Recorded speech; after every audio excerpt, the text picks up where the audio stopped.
I think we're good. I think it's on. Yes, sir. So, everybody, this is a legend, Mr. Anderson, with us, also known as Mr. Kennedy. I would give you the proper introduction, but my voice, I can't quite get it like you could back in that day, man. But first of all, man, I just want to thank you so much for being here. It really is an honor to have you here. Um, my dad, huge fan. I brought the picture here. We actually met you a couple weeks ago. Very, very huge honor. Got Where this. was that? Was that Chillicothe? Yes, sir, it was. Yeah, Yes, sir. yeah, yeah. Yes, sir, man. And that was a night, man. And your match against Real One was incredible. Incredible, man. That But was a good time. That was the first time that I'd ever worked him. well, really? Yeah, and it was interesting. We were in the locker room, and I said we were just talking about the way that the business is nowadays, how things have changed a lot, and one of his complaints was that everybody choreographs everything so much. It's so we'll do this and then we'll do that, and he was like, I prefer not to do it. I prefer to just call it in the ring. And I said, you know what? Like, how about you call it tonight? And I gave him I let him basically just lead the dance, so to speak. And it was a lot of fun. We had a blast. I had a really good time there with him. Let me tell you, man, that's incredible, first of all. But I was not expecting that superplex off the top, man. That was awesome. I can't believe you Yeah. put that out, man. I loved it.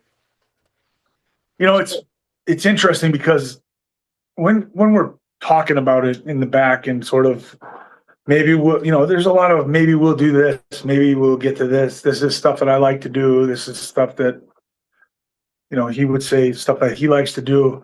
And he asked me, he's like, do you want to do a superplex?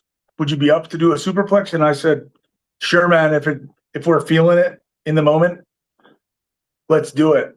And we got to a certain point where I was on the. I think he gave it to me, right? Like Yeah, yeah. we got to that point, and he asked me, he's like, "You want to go like all the way up?" And I was like, "No, this we can just go from the second's good." Like he wanted to go off the top. Like It worked maybe out. not that. Yeah, yeah. So I just had a few questions for you here during our time. My first is, how is your wrestling school going? How is it going, man? I love it. I really, really, I they always say like if you want to see change in anything, you have to be that change. And there were things that I didn't appreciate coming up in the wrestling business, the way that people were treated, the way that beginners were treated, the way that sometimes the way that fans were treated by wrestlers. And so, and there were a lot of mistakes that I made along the way. I happened to get trained by two guys in Green Bay who knew a lot about the business and understood psychology and storytelling, and they, for the most part, understood the ins and outs of the backstage, the politics and stuff, and etiquette, but not everything. And so there was a lot of mistakes and missteps that I made along the way. And I always wanted to have a school where I could inform, people such as yourself who want to get into the wrestling business and be able to just kind of cut those corners for them and make it a lot easier. And hey, you don't need to make all these mistakes that I made. Just do it this way and you'll be good. Yeah. And really that's been my plan from day one. And I we opened our doors in 2016. We're still going strong. And the local wrestling scene in Minnesota here is really thriving. And there's probably 10 different promotions that run in this sort of area. And if you look at if one of those promoters runs a poster for their upcoming show and there's 10 people on the poster, 9 of them are academy students. And one of my goals, and something that I really, really take pride in, is I train my students in such a way that when it's time for them to finally have a match and they go out and they wrestle in front of a crowd, that, the goal is sort of to have somebody come up to that person and go, "Hey, that was great. How long have you been working?" And when they say, "This was my first match that I've ever had tonight," it's sort of a mind-blowing. And so far, so good. We've got a good track record as far as that's concerned. I love to hear that, man. That's awesome. Awesome. So the big topic here, you guys are talking to a former two-time TNA world champion. I just want to know, what were both of those moments like for you? Um, the the first one was really, really special.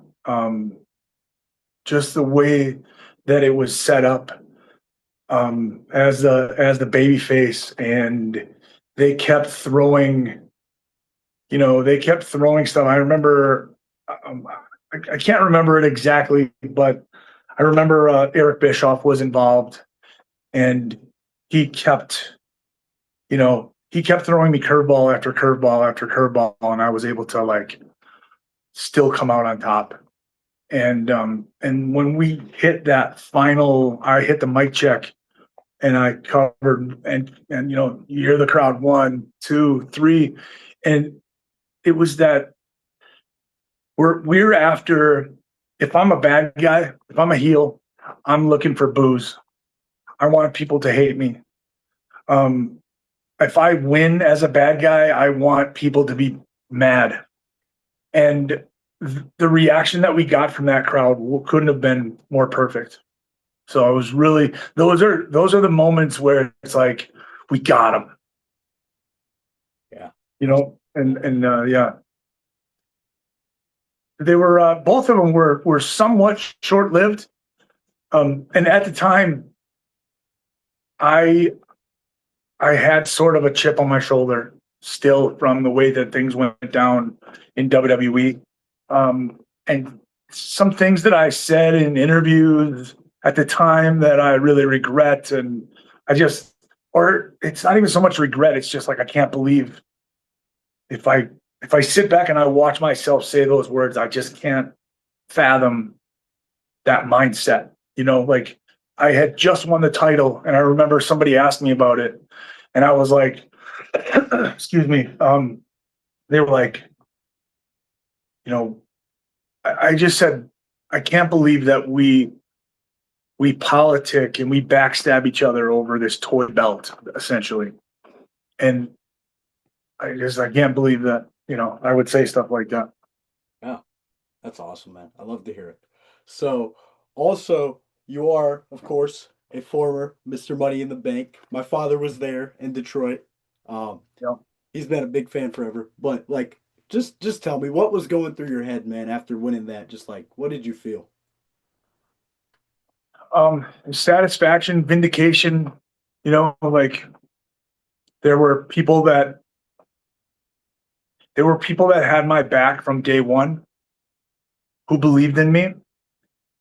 But as a performer, I think just as a human being, we tend to use negativity as fuel. And so it was like, in that moment, like, all those doubters, all the people that had sort of held me down or not given me an opportunity when they could have, or just didn't see something in me when I feel like I had it. It was very vindicating. But at the same time, I also knew, and I've always maintained this.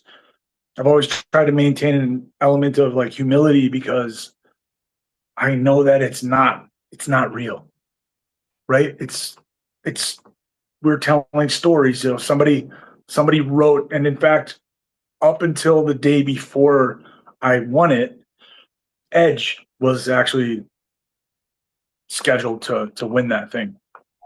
He was going to win it for the second year in a row. I believe that was the second one, third one, because the first one Edge won it, and I want to say RVD won the second one, and then they were gonna put it back on Edge. Edge was gonna win the third one, and 2 days out, they come in and tell everybody, hey, it's changed. We're gonna put it on Kennedy at the end, and so knowing that, I also knew that things could change in an instant, and that it had already changed once, and it could definitely change again. And in fact, I knew that like during the match, something could happen, and Vince could call down to one of the referees and say, actually have Punk go up and grab it, or have one of the Hardys grab it, or, so I've always, I won it, and it's always it's sort of a pat on the back from the company. It's like the company trusts you enough to. And I remember having a discussion. I had just toured Titan Towers a week or two before that, and I was with Shane McMahon, and Shane said to me, he said, "We're about to go in your direction. Like, we're going to start." And he sort of said something to me before anybody else had. So the first indication that I got that they were going to start putting things my way was from Shane McMahon while I was touring Titan Towers. And I don't think he was supposed to tell me that, but. That is incredible. That's a great story, man. Speaking of stories, do you have any cool Undertaker stories for us? I got, well, I don't remember which birthday it was, but it was one of my birthdays happened to fall on a Tuesday when we taped SmackDown. Yeah. And me, Undertaker, and Matt Hardy went out to a local bar.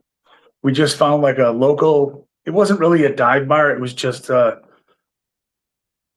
normal bar that was very, very dead that night.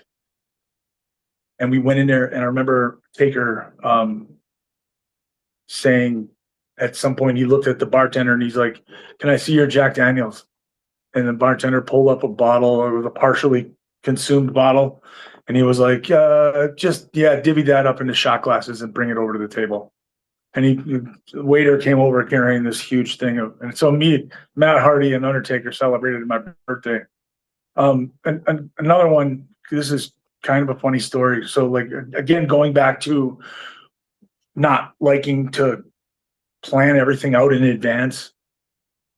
I wrestled Taker I had wrestled him. We were practically married to each other for 8 months during our feud, during our program. And I went up to him. We were in Manila, in the Philippines, and we had a 2-night show at Araneta Coliseum, which is where the Thrilla in Manila went down. It was Frazier versus Ali way back in the day. Yeah. And I said, "What would you like to do tonight, sir?" And he goes, "Work my leg, and at some point I'll drop you on your head." Meaning that he would give me the tombstone at the end of it. And that was all we talked. And we went out and put on, it was probably 28 minutes, curtain to curtain. Yeah, I love that. Great. So, speaking of matches, what is your favorite match you've had in your career? Kurt Angle, Lockdown 2009. So good. So good. My favorite. And for a number of different reasons. It was the build-up was amazing. Kurt is a cyborg to wrestle. He just his ability to, they sort of hamstrung us there. They gave us this key, and they put a lock on the door, but then they had us wrestle each other in a ladder match the week before the pay-per-view. And whoever won got a key, and you got to carry the key around your neck. And we were like, how are we going to make sense of this? Like, this, it's really, sometimes wrestling promoters don't think about, they're just like, they're big fans, they're big kids who, like, when they were kids, they got to play with the action figures in their room, and now they get to play with actual real life human beings, and they're just doing the same thing. And sometimes they back you into corners, and you got to figure out how do we make sense out of this. And Kurt, just the way that he structured that match, and um, it was great. And they had given us 23 or 24 minutes to do the match. And they had told us this a few weeks in advance. Like, you guys will have plenty of time. That's a long time for a wrestling match. And I hear a lot of people complaining about WrestleMania this weekend, where matches were 8 minutes long, and like the longest match was 12 minutes long or something like that, right? Like, Yeah. at least on night one. Is that right? Yeah, that's great. Yeah. And so they had given us 24 minutes to tell this story. So this is great. This is fantastic. And right on the day, Kurt came up to me and he said, "They're cutting our time. They're cutting our time by 10 minutes. So now we're only getting 14 minutes." And now in wrestling, especially in televised wrestling, you work for Vince or Dixie Carter at the time, and you go 30 seconds over your time, you're in trouble. You have some explaining to do. Yeah. Right? Like, you come back through the curtain, you go a minute over your time on Raw or SmackDown, and you come back through that curtain, and Vince is sitting there looking at you going, "Look, come here for a second." And you got to go over there. And that, it never happened to me, but I've seen it happen. Kurt said, "We're going all 24. He goes, "I'll take the heat for it. Don't worry about it, but we're going 24. I said, "Okay, cool." And during the match, the referee is giving us cues from the back. "Okay, you guys got 5 minutes. You got 4 minutes, 3 minutes. Okay, start wrapping it up." And he can tell that we're not wrapping it up. And 2 minutes, he's starting to freak out. We're a minute now. We're like 30 seconds out from, and he knows that this thing isn't anywhere near. And he's, guys, they're yelling at me in the back. And Kurt just looked at him and said, "Tell them to F off." And which the ref can't, because he didn't have a microphone. He didn't have a way to communicate that to the back, other than he just looked up at the camera and just went.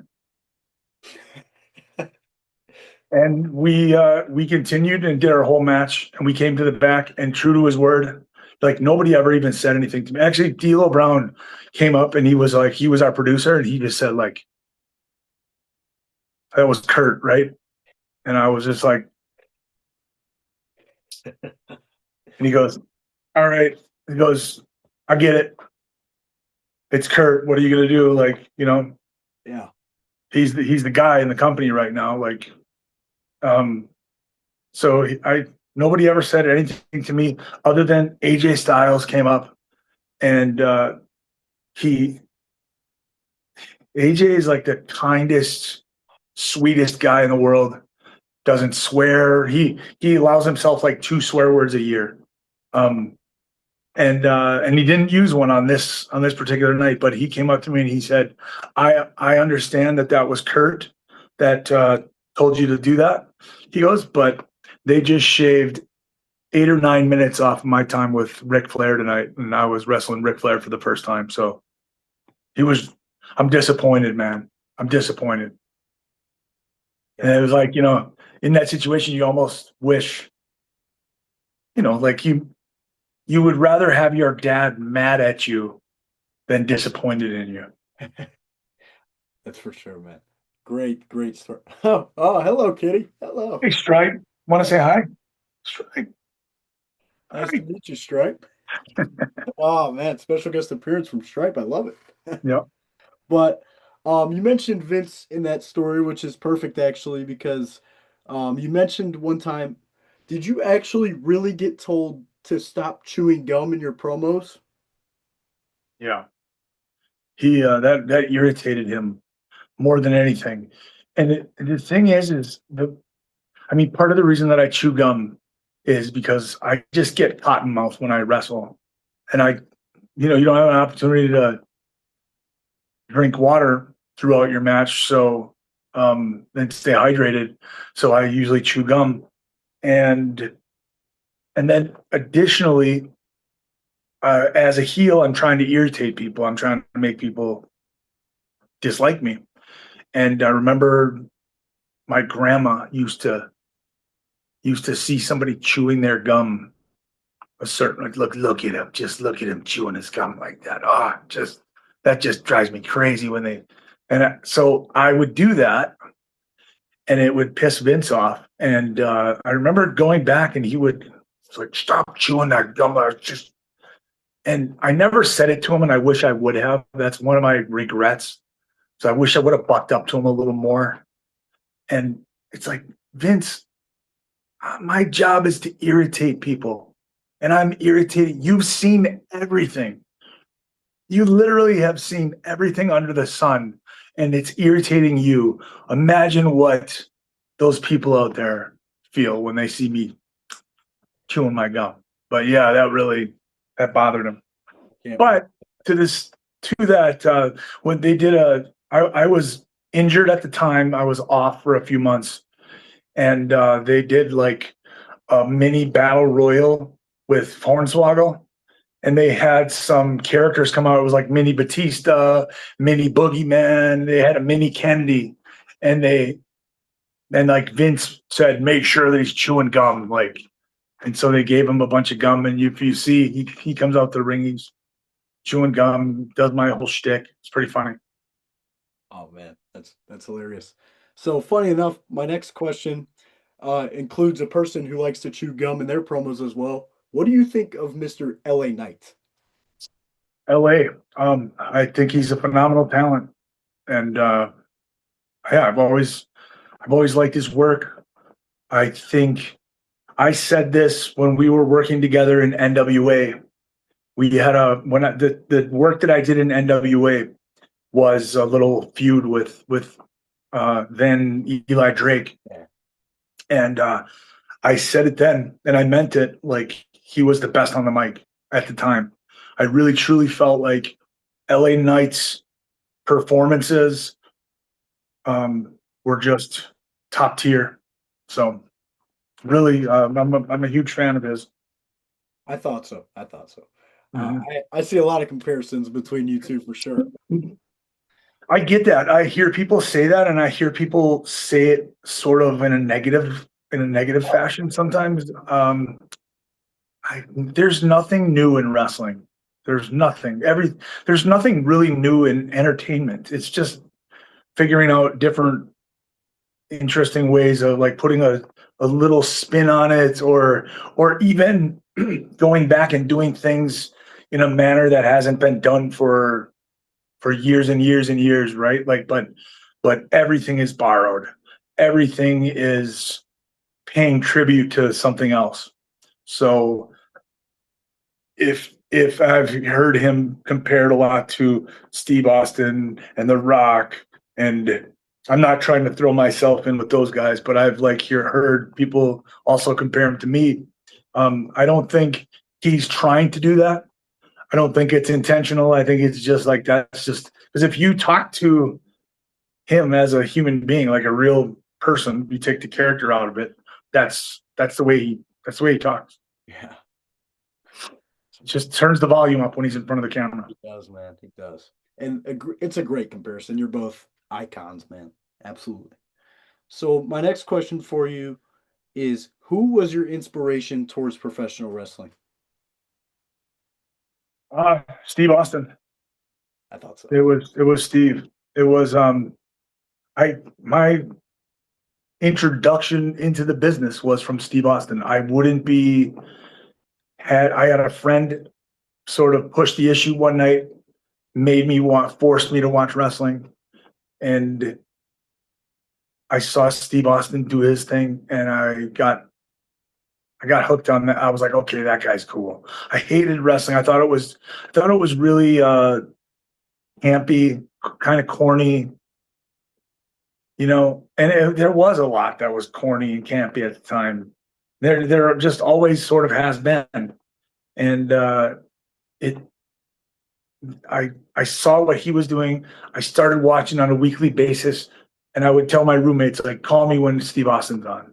And then there would be a little overlap between Steve Austin's segment and The Undertaker or DX, or you know what I mean? And it was just like I sort of slowly got introduced to those characters. Like, okay, well, what's this guy's deal? And it was like, well, this guy, The Undertaker, Kane is his long lost brother, and they've been, and they would fill me in on that sort of storyline, and I quickly became enamored with just, I was like, this is actually pretty cool. And I've kind of been missing out on this for a long time.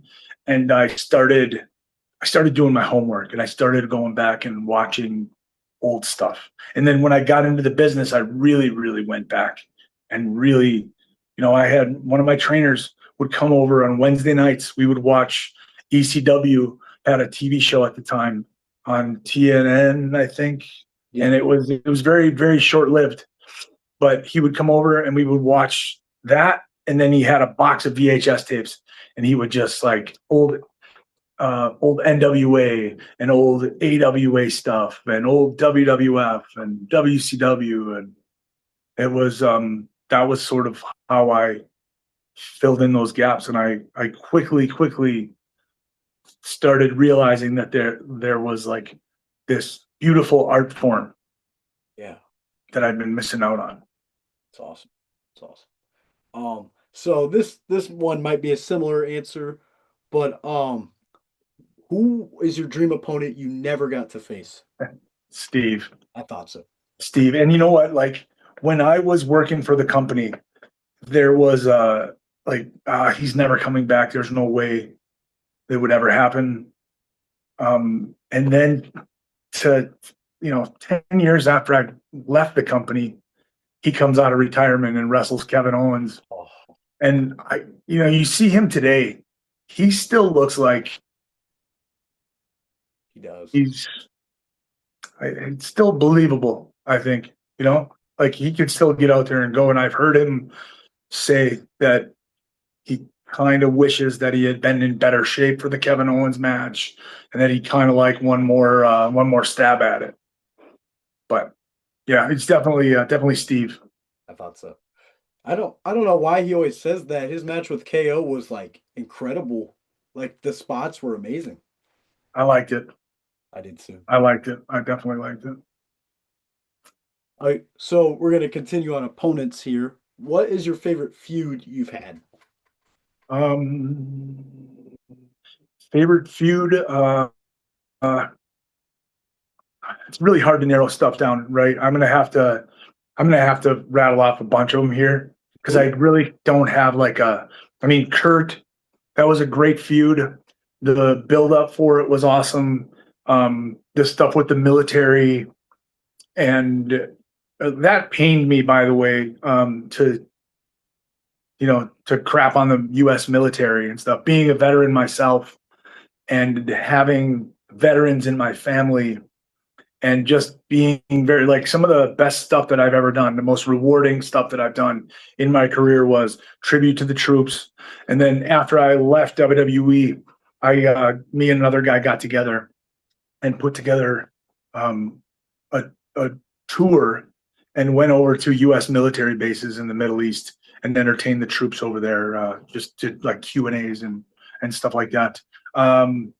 So just to have to bury the U.S. military really pained me. In fact, one time, my grandpa is a Korean War vet, and my grandma and Grandpa Anderson were like the biggest Ken Kennedy fans in the entire world.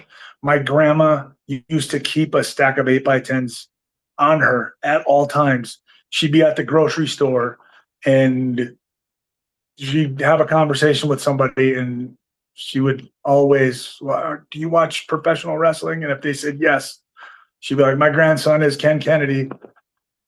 Would you like, she'd give out 8x10s and stuff. So this one time I remember I had to, I beat Kurt down, and then I took he had that warrior medal, right? One of the Are you familiar with this? I maybe. So one of the Gold Star moms being a mother that had lost her son due to combat over in the Middle East in either Iraq or Afghanistan, had given Kurt this medal.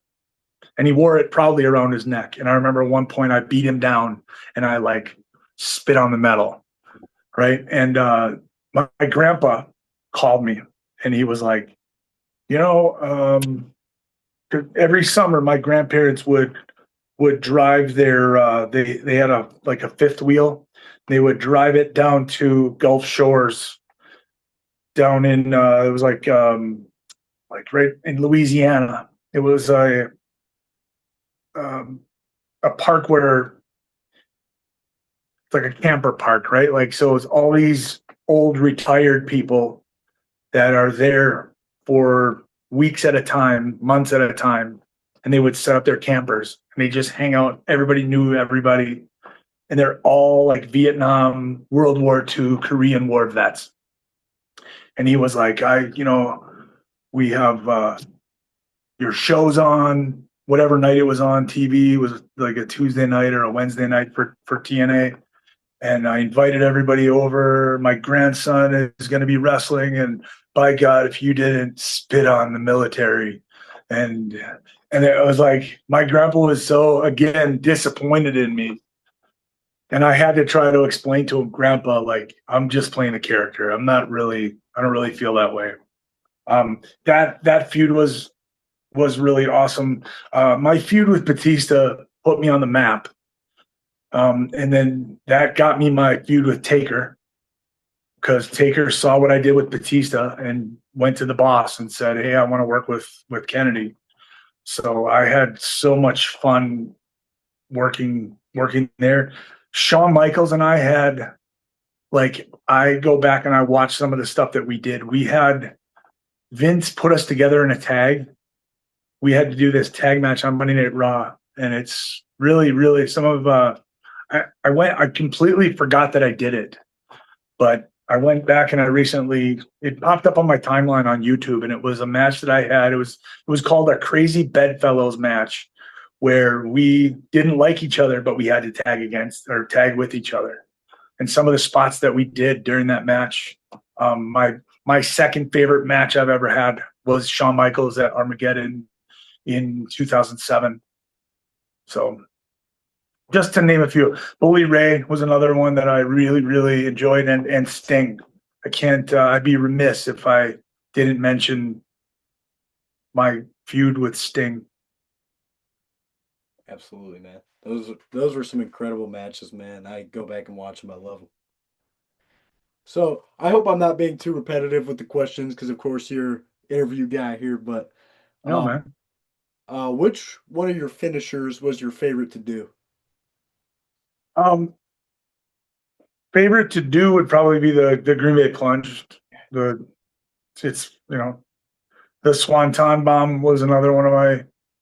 I haven't done that in years. I actually, the last time I did that, I did the Swanton. I landed hard on the back of my neck, and that was like it gave me a little bit of a scare. I got a little stinger, and that was the last time I did that. But I remember. See, the thing is I had done the Green Bay Plunge one time before WWE. I did it with Austin Aries.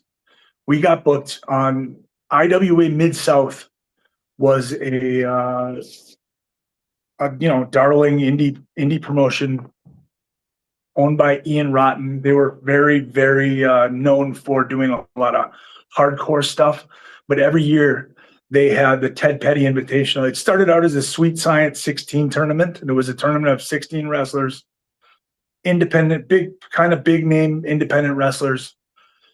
And then it turned into the Ted Petty Invitational tournament. And we got booked on one of those in the opener. And I think somebody else was doing a Swanton as a finisher. And so I couldn't do it there. And so I just said, I think I can do the Finley roll off the second rope. I hadn't tried it, hadn't practiced it. Aries and I knew each other enough that he trusted me. and I did it successfully. And then fast forward to I'm at SmackDown. I'm about to go out and have a match in front of the boss because the boss wants to see what I can do. He had heard of, they had basically been talking about what I had been doing down in OVW with Paul Heyman, and they wanted to see me in action. And initially, the match was going to be a dark match, so it was just going to be played to the crowd. And Funaki was going to super kick me at the end of the match, 1, 2, 3. He was going to beat me. And last minute, the boss came around the corner, and then Dave Lagana, the head writer of SmackDown, came around the corner, and he was like, quick change. We need a finisher for you because you're going over. This is now going to be a televised match. And he stuck out his hand and he said, welcome aboard. You're hired. You're on SmackDown now. And I knew that I couldn't do the Swanton because Jeff Hardy obviously was still employed by the company and still doing it. So I couldn't do that. And I just called back to that Finley role. And Fit Finley happened to be our producer, which was interesting. And as soon as I said what it was, Funaki's eyes like, you want me to do what? And it just fortunately, they had seen me around there enough because I had been knocking on the door for 5.5 years trying to get a job with the company. And I had done tons and tons of extra work. So Funaki had seen me, a dozen times and had seen match after match that I had for the company and knew that I was safe and that I wasn't going to hurt anybody. And he trusted me. And I did that Finley role. But then fast forward to a few months in, I'm hitting everybody with everybody took it. Rey Mysterio took it. Booker T took it. Bob Holly, all these guys. And JBL said, we were in the locker room one time and he was like, man, that's a hell of a finisher you got there. I'll never take it. And he's like, how about you, Taker? Taker, you ever going to take that move? No, probably not. And it was then that I realized, okay, I better find something that I can do to everybody. I already knew that, but it was just, I got in, it was like one of those things where it was like, nobody had ever done that move before off the second rope, that I am aware of anyways. And, it was one of those things that like I had this thing at the beginning of my match that was memorable with the entrance. And then the finisher also was memorable. And so I was sort of lucky and I decided that I would play that out for as long as I possibly could. And then when I finally realized, okay, I better find something that I can give to everybody, kind of similar to like the stunner, right? Like the Stone Cold Stunner. You can hit that on everybody except for Vince McMahon. Oh, man. So, speaking of WWE, it's okay if you have no answer for this one, but will we ever see Mr. Kennedy in a WWE ring ever again? I hope so. I really do. Years ago, if you would have asked me that, it was an absolute no way. I did not ever foresee myself going down that road again, but things have changed. Times have changed. The company's changed a lot. I've changed as a person. So I'd like to see that again. Was your relationship with Triple H any good back in that time? No. So it's, no, we did not have a good relationship. I don't think he liked me at all. In fact, yeah, like one time I had a discussion with Steve Austin and Steve was like, you need to get out of there, kid. He's like, this guy hates your guts. This guy hates your guts. And one of them was Triple H. And, but again, since then I've had conversations, I've had email exchanges with, and he's a different person. I'm a different person. So. Love that. I love that. Yeah. So speaking of today, what do you think of pro wrestling like the business as a whole today, like the fandom, everything. I love it. I really, it's just my love for it continues to grow. And there's that part of me that is always like, well, I wish it was this, and I wish this was like this. And we tend to have this rosy retrospection where everything done back then was wonderful and it was better, somehow better than what we're doing today. And there are some things that are better now. There's some things that were better then. But I think we keep making positive steps in the right direction. And you just got to roll with the changes. Wrestling changes, it evolves, just like any form of entertainment. Leave It to Beaver wouldn't probably get over today on TV. It just wouldn't. It's just we've had to evolve. And the one thing that I do wish sort of would change is I wish there would be a little more improv, a little more. Everything looks so choreographed. You can just see, it looks pretty and it's super athletic, but it's Cirque du Soleil. At the end of the day, it's just choreography. I agree. I agree. So, in my opinion, I think wrestling fans just complain too much and don't ever appreciate the work put in because there's so much incredible things still today. Like the Attitude Era and Golden Era was incredible, but Yeah. today we have still so many great WrestleMania main events. I mean, every wrestling company it's still incredible. The like the diversity that we have today is just incredible, and that's one of the things I really love about one of the things that I truly admire about the business in general is it's the most diverse group of people that I think exists. You've got people from all walks of life that all converge, and we all love this. We all contribute in different ways. You've got nerds and jocks, and you know what I mean? Like Yes. everybody, it's just we all like wrestling. Yeah.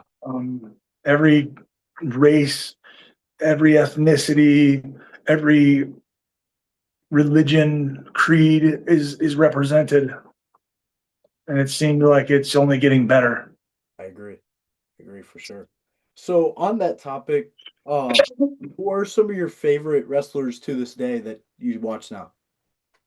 That I watch right now. Yeah. Um, so this is not like he's not a great technician by any stretch, but like the stuff that Danhausen has been doing Oh, has been super, super entertaining, right? Like Carmelo, I'm a huge fan of his. too. Um, Man, there's just like I don't think there's anybody on the roster. Austin Theory, I'm also Yes, I feel like he's got big things. he does. I He's agree. got big potential. Um, Trick Williams, Yes. you know, Obafemi, yeah. Just to name a few off the top of my head. Who's the guy that's like real sort of effeminate? He wears Uh, like real white dude with long brown hair. Kit Wilson? Yeah, Kip. That guy. Yeah. Like I'm glad you are naming the people that absolutely deserve appreciation, man. Trick just had a great match with Sammy at Mania. Carmelo Hayes, he's Carmelo Hayes. He's Danhausen. He's just yeah, I think he's the funniest guy I've ever watched in professional. really, uh, really, truly. And all of his stuff is like you can see it's all improv. A yeah, lot of it is, you know, yeah. a lot of what he does is improv. They just turn the camera on him and let's see what we can create. Yeah. And you want to talk about somebody who wrote his own ticket. That's a testament to the power of social media and what we have in our at our fingertips, the power that we have in that cell phone. You know, you got an editing suite that rivals big Hollywood movie companies.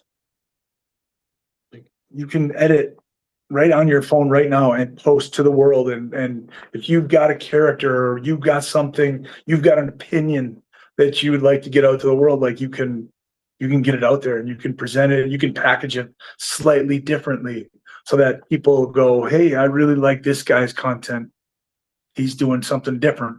Um, yeah. Yeah. Talk about a guy that literally got himself a job in the first place with AEW just from doing content. And then nobody would have thought that. You saw the way that he was received when he first came out at WWE. His first night was not well.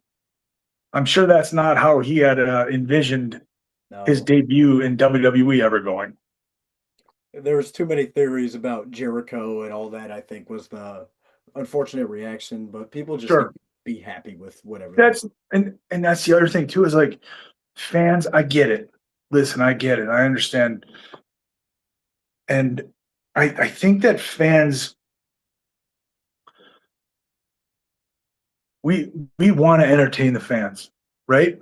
And and I think wrestling fans also to a degree are entitled or feel entitled that if they like it and if I show that I like this thing, then they're gonna have to write for me. They're gonna my story's gonna come true. And it's just that's just not the way it goes. And you know, I've always said this, writing for wrestling, especially a company like WWE, is the hardest job in the world. Oh, it is. You have they've got 100 men and women, at least 100 men and women who are on that roster, who they're writing for, trying to come up with new content. There's probably a dozen writers for the whole company. And you've got 52 weeks a year. Most sitcoms, most television shows, like my wife and I are going back through and watching, there's a show called Scandal, right? We're going back and watching. There's 22 to there's 16 to 22 episodes per season, 45 minutes, but they get to take a break. They get to write, and then the actors, you know, the writers write, and the actors perform it, and then they get to take a break. Wrestling, it's like, you know, we just did WrestleMania. We just did this big build up to the biggest show, and they don't get a single day to recover from that. They're literally the next night, Monday Night Raw, right? And then Friday Night SmackDown. And what day is NXT? Tuesday. Wednesday? Tonight. What is it? Tuesday night. Tonight, yeah. You know, it's just like, okay, what's next? What's next? You don't get to, oh, we got through WrestleMania. Like football. Your team, you play the regular season, you get to the end of the season, you make it into the playoffs, you get knocked off in the playoffs. It sucks, but okay, now I get to go home and chill for a couple months. Not in wrestling. No.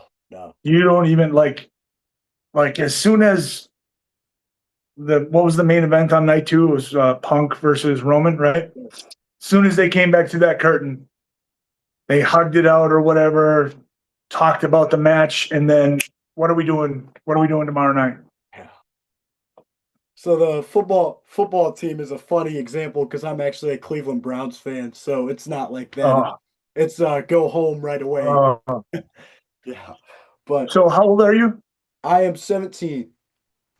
Man, so 17. Well, how long have you been a football? Like, how old were you that you can remember watching and I was about really 7. 7? Yeah. So 10 years of just letdown after letdown. Yes, sir. It's been a ride. I remember that because as a kid, the Packers sucked. Like they didn't start to get good until I got into high school. And then Brett Favre, you know, it was always like we always got good draft picks, or they'd make some decent trade. There wasn't all the trading and stuff like that we have today, but Yeah. you know, it would just be like, okay, I think we're gonna be good. And then like third, fourth game into the season, it would just be like, okay, it's gonna be another one of these seasons. And then you just ride it out. But the fact that you stay loyal is amazing. And I say that too, because I live in Minneapolis. So the Minnesota fans, they're year after year after year. It's just Yeah. let down after let down. It sure gets harder every year, but um it's a family thing. I gotta stay with it. Yep, yep. So you're a Packers fan? You watch any other sports by chance? Not really. I mean, I like other sports. I appreciate other sports. I don't have the time I get to that. invest into. I don't even really find myself watching a whole lot of football anymore. Like I don't know who's coming out of college, but I've sort of never been that way. I just pay attention to, you know, I'll watch and see, okay, this is a new player that we got in the draft or picked up during the off season. But I don't really like some people follow it. They follow college. They know, you know, Yeah. that's Yeah, I not me. understand that completely. So speaking of your busy schedule, it was WrestleMania weekend. Tell me Yeah. how was it being up there and how were the fans? Fans are always awesome. It's funny because I'm currently sort of wrapping my head around a video that I'm going to do for my YouTube channel. I have my own podcast Yeah. and my own YouTube channel, and I there's been a few interactions with fans recently that have been kind of questionable or weird. There was the guy who went up to Cena a few weeks ago and just started singing at him, and then from WrestleMania weekend there was an instance between uh, Big Vito, Big Vito and a fan. Did you see that? I did. Yes, I did. And then there was an interaction between CM Punk and AJ and a fan, and a bunch of different hot takes on that. So I've been kind of like wanting to put together a video just discussing interactions with fans and stuff. That's And um, I can't remember where I was going with that. it's all right. That's all right. What was the question? Just how was WrestleMania weekend and how were the fans? Oh, fans were awesome. Fans are always awesome. I personally have never had any super weird or negative interactions with people. But yeah, like I just wanted to touch on. I'm going to touch briefly on those types of things and my thoughts on those. That's great. But yeah, it's always fun because it's like a high school reunion of sorts. But for the most part, I don't really want to see the people that I went to high school with.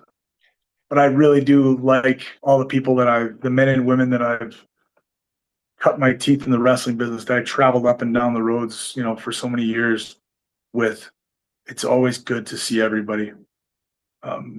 I had some really good discussions and good interactions with people that I haven't seen in a while. That's great. Love that. Did you have a specific travel buddy back in the day? I mean, I've had many. I thought so.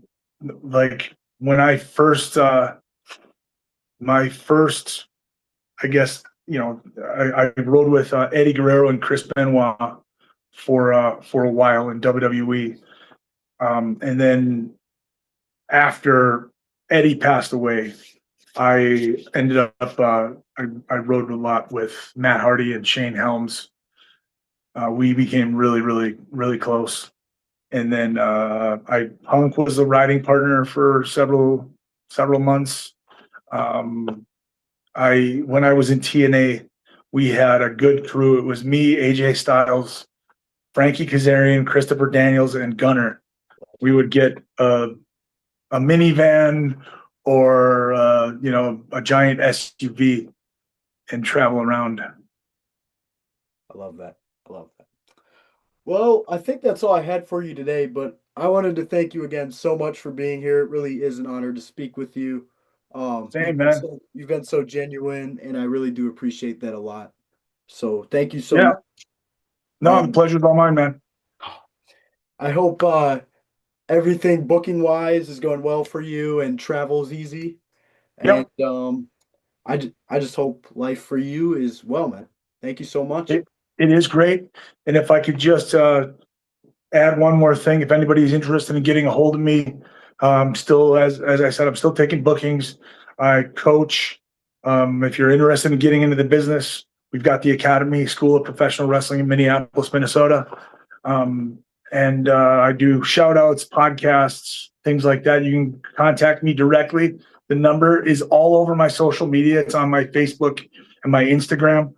I'll give it here. It's 507-722-2776. And you can either contact me there or like Austin here got a hold of me through Instagram. Just send me a direct message on Instagram. I check that on a daily basis. So we can, yeah, that's it. You heard the man. Hit him up, guys. Thank you so much again. Thank you. And check out the podcast. Yes. It's Mike Check with Mr. Anderson on YouTube and course. basically everywhere you can get podcasts. Thank you again. Thanks, man. Take care. Yep, you too.